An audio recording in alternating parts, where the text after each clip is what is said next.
Why are there so many homeless people in California? California has long had one of the highest rates of unhoused persons in the nation. But in recent years, Golden State's problems have drastically gotten worse. When compared to the rest of the nation, California saw a 42% increase in homelessness between 2014 and 2020. The number of homeless people in the state is above 160,000 on any one night. State homelessness point-in-time counts.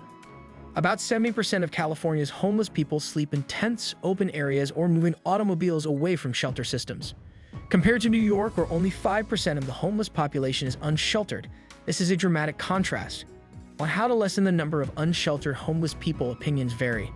The main points of contention concern whether permanent housing should be prioritized above shelters and temporary accommodation, as well as the legitimacy of public encampments. The linkages between mental illness, drug addiction, and homelessness present another difficulty. In Los Angeles County, severe mental illnesses like schizophrenia and psychotic disorders affected around 25% of all homeless individuals in 2020, and 27% had chronic substance use disorders. Furthermore, a greater proportion of the so-called chronically homeless ones suffer from serious mental illness, drug addiction, or both. State and local governments have spent billions of dollars fighting homelessness in the interim. California spent $13 billion on homelessness between 2018 and 2020, distributed among 9 state agencies and 41 initiatives. In order to address the homelessness epidemic, Governor Gavin Newsom approved a $12 billion funding package of measures in 2021. What are the chances of ending homelessness for good given the amount of money being spent on the issue? This policy brief gives a general review of the main causes of the increase in homelessness in California and emphasizes the effects of laws, rules, and regulations on a number of those causes, including housing, mental health, illegal drug use, and crime. Housing affordability and availability. One of the most costly and rapidly expanding property markets is in California. In the majority of Golden State metro areas, property values increased by more than threefold between 2000 and 2021. According to Zillow, the average home value in California as of March 31, 2021 was $775,000, which was double the value in New York and Florida and quadruple the value in Texas. In comparison to the national average of $1,200, the median rent for a 2-bedroom apartment in the Bay Area is far over $3,000.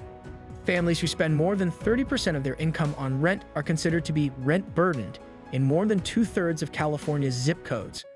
Particularly for lower-income families and people who are more vulnerable to homelessness, a dangerous situation is created by high housing expenses and a lack of affordable housing options.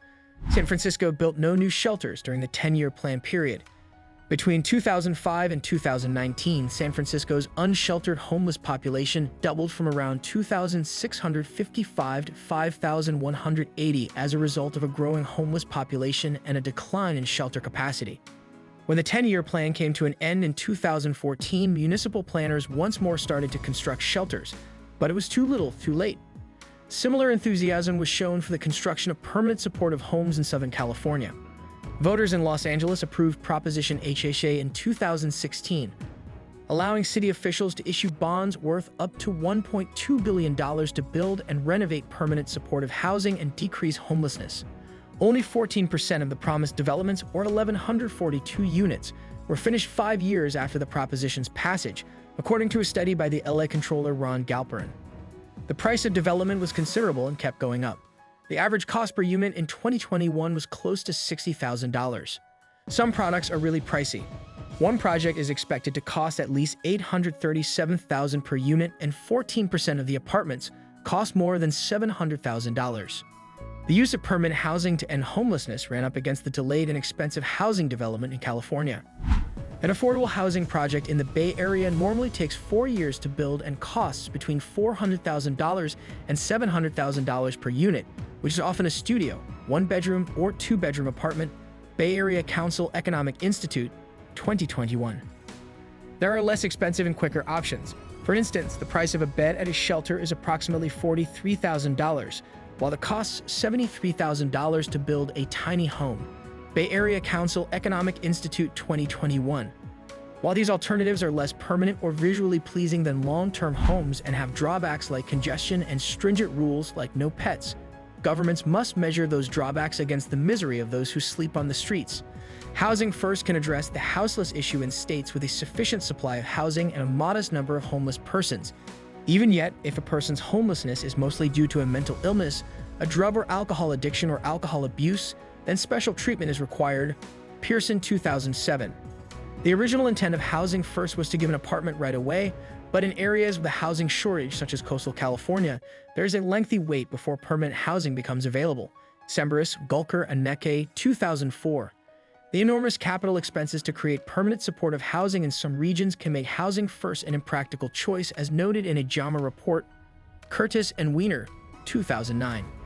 Only one-third of California's homeless people moved into permanent homes in 2020.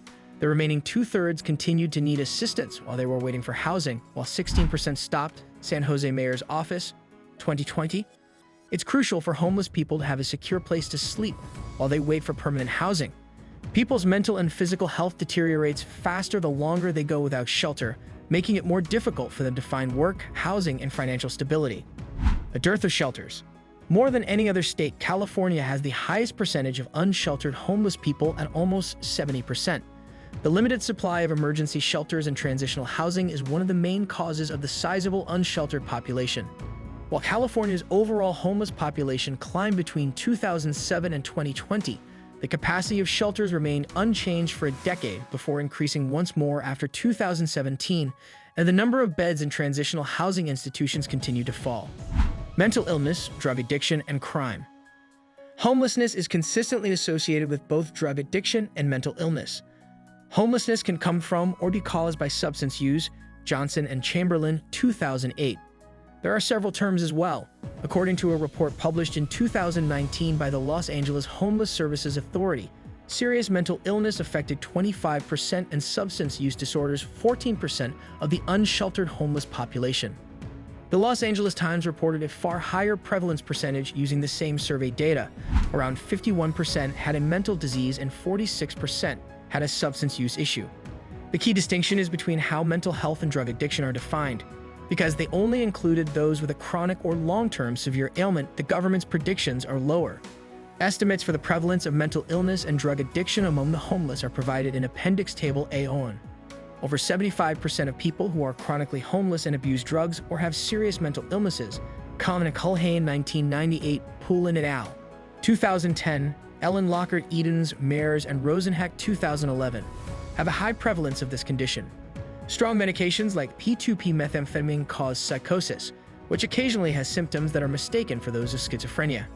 The current epidemic of mental illness and drug addiction among California's unsheltered homeless population is tied to several structural factors. That's it for today's video. Please like the video and subscribe the channel for future